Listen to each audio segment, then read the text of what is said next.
Good morning. Good morning.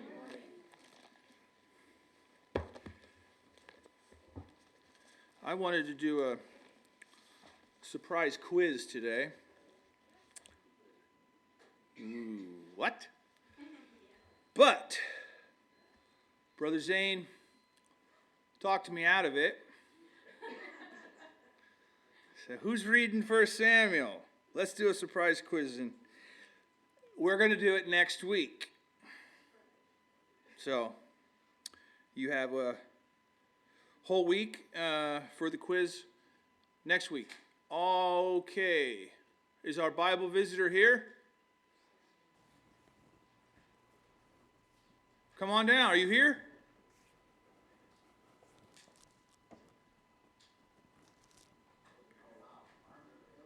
Yes. Jonathan, welcome back. You were here last week. That's right. Welcome back. Do you have a hand to shake, or you got too many things going on? Okay, Mr. Jonathan. 1 Samuel chapter 14. We ended last week in verse 23. It says, so the Lord saved Israel that day. In the first 23 verses, you decide to go with your armor bearer by yourself while your dad's sitting under a pomegranate tree, basically doing nothing. You decide to go with your armor bearer and go and kill some Philistines, obviously with God's help. So you kill 20 Philistines. God intervenes. There was an earthquake. There was a bunch of confusion. They start killing each other. You won a good battle that day. That's right. Okay, now, we're going to finish chapter 14.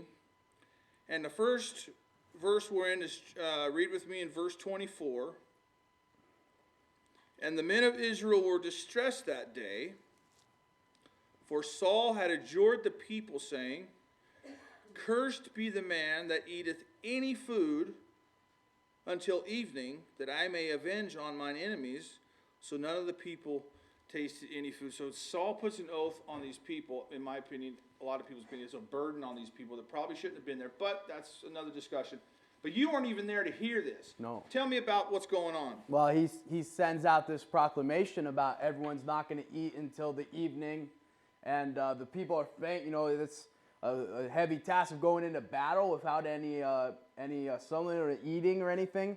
But I said I was already out away, and this proclamation he makes, it doesn't spread as far as where I am. So you didn't hear it? No, I didn't hear about it. I didn't know of his decree or his instructions. So we're going through the forest, with some of the other soldiers there, and we come across this place where there's honey coming down, and there's honey in the honeycomb, and I come along to it, and I take my rod that's in my hand, Yeah. and I dip it down into the honey, and I bring it up, and I taste it in my hand, but everyone else who had gone by, no one else had taken and tasted of the honey, but I don't know about the instructions, so I do this, and I taste the honey, and my eyes are enlightened, and you know, it's some good, just natural honey there.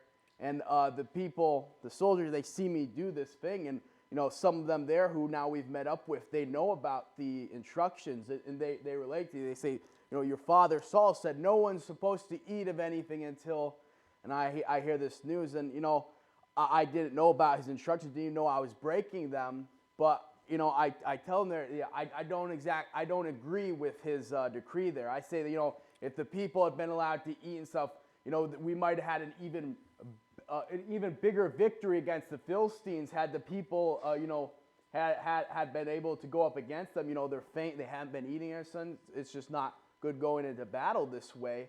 So I say this, I make this statement, and there are those who hear it there, and they go off and they take of some sheep, some oxen, and they kill them.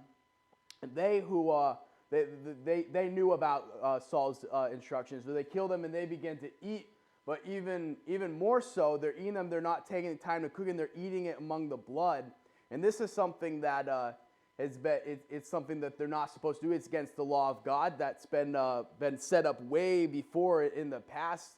That this isn't something of what Saul told them not to do, but now they're they're breaking the king's commandment and this commandment that was from God. Okay, so now we have a big mess here. Okay, so it's in Leviticus that God lays down that law that you're not supposed to eat of the blood of any. Okay, so in verse 29, I'm going to back up just a minute. It says, if you read with me, then Jonathan, you say, my father had troubled the land.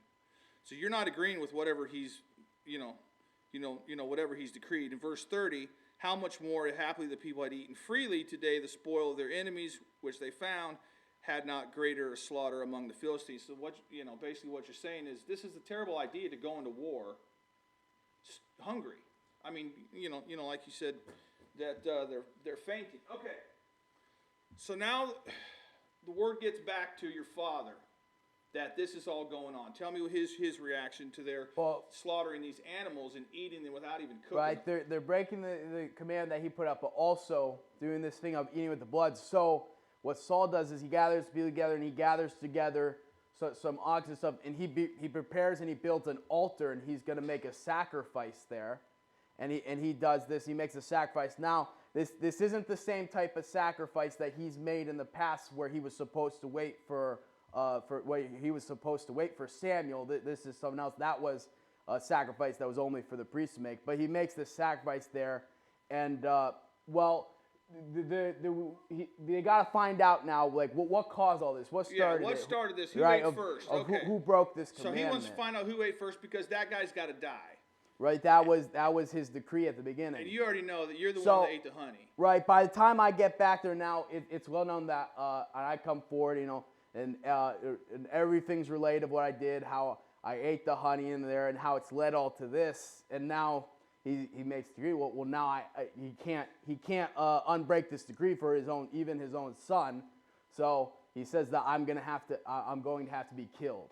Okay, so verse 42, Saul said, cast lots between me and Jonathan, my son, and Jonathan was taken. So he's casting lots to see who is responsible for this initial sin. So he says, all right, Jonathan, you shall surely die. And what happened next? Well, I'm taking up this, but then the people, they come forward, and they don't want anything happening. They say that they don't even want one of my hairs to be fallen to the head, that no harm should be done unto me. And I've won their hearts over from my past actions of going against the Philistines for them and winning these victory stuff. I have the hearts of the people. Yeah, let's read it real quick. They don't want to see me harmed. Verse 45, let's read exactly what the people said, if you guys will follow along. Verse 45, and the people said unto Saul, shall Jonathan die? Who hath wrought this great salvation in Israel? God forbid. As the Lord liveth, there shall not one hair of his head fall to the ground, for he hath wrought with God this day. So the people rescued Jonathan, that he died not. So they're saying, hey, this is a guy that went out. He wasn't scared. He went out and, won a great battle.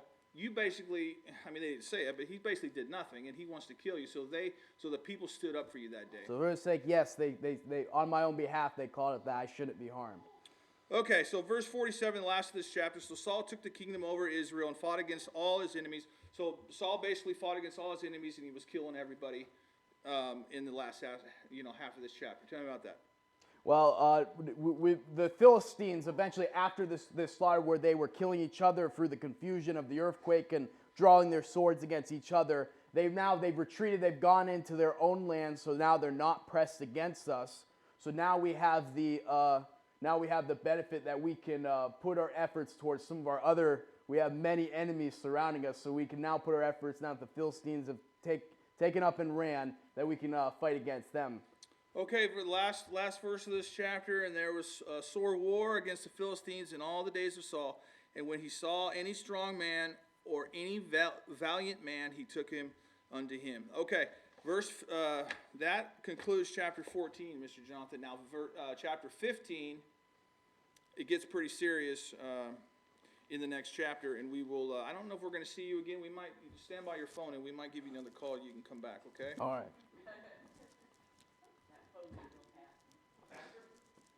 Quiz next week.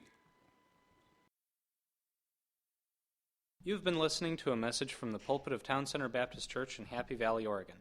We invite you to come visit us at 10505 Southeast 85th Avenue in Happy Valley. If we can be of help to you, please call us at 503-659-4494. We wish you God's very best.